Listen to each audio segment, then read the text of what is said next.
Inireklamo ng mahigit 100 residente ng isang private village sa Bacoor ang anilay iligal na pagputol ng puno sa isang bakanteng lote sa lugar.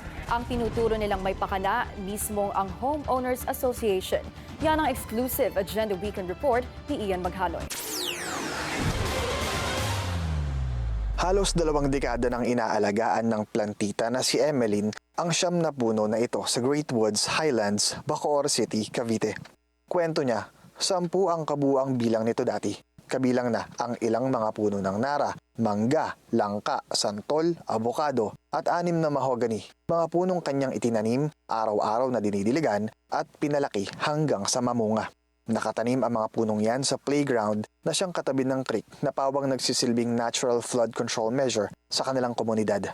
Kaya maging ang kanyang luha ay naidilig niya na rin sa lupa nang umano ay iligal na putulin at bunutin ang isa sa mga puno. Alinsunod daw yan sa direktiba ng Homeowners Association ng Great Woods Highlands nitong November 14, 2025. Gabi-gabi po talaga akong umiiyak na kawawa naman yung mga punong yan. Na yun nga po, may buhay din po yung mga yan, hindi lang po yung hayop. May buhay, pati po sila may buhay din po. Plano pa raw kasing bunutin ng HOA ang natitirang 9 na puno sa playground para tuluyang gawing parking lot. Isang hakbang na hindi umano idinaan ng HOA Great Woods Highlands sa proseso ng consensus kasama ang mga residente. Inaasahan pa naman sana ang mabuting ugnayan at koordinasyon ng liderato ng HOA sa mahigit 200 residenteng sakop ng private village. Dahilan para kanilang ireklamo at ipetisyon sa barangay at sa lokal na pamahalaan ang hakbang na ito sa tulong ng kaibigan niyang si JP. We don't really know kasi hindi talaga nila sinasagot usually. So hindi lang ito yung first instance, even from last year, we also have complaints or inquiries about other pa na mga concerns pero hindi nila sinasagot ng malinaw. That is why napunta po tayo sa ganitong adikain, nagkaroon tayo ng petition which is again, babalik ako doon, hindi pa rin nila sinasagot. Nakiusap naman po ako na huwag na nang putulin kung ano po yung plano nila. Nandiyan lang po yung puno. Hindi po ako hadlang kung ano yung plano nila na gawin dyan sa area pong yan. Basta po panatilihin lang po yung puno talaga.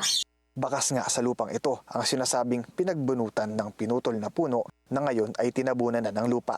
Ayon sa witness na HOA Maintenance Officer, sangkot ang 3 DPWH ground personnel sa direktang pagputol at pagbunot ng puno. Yung ano po yun, yung bako ng DPWH, yung manunod, umukay. Kaya yun lang naman nakita ko sa kanila. Basta sa puno lang po yun. Sino nag-utos na sa DPWH?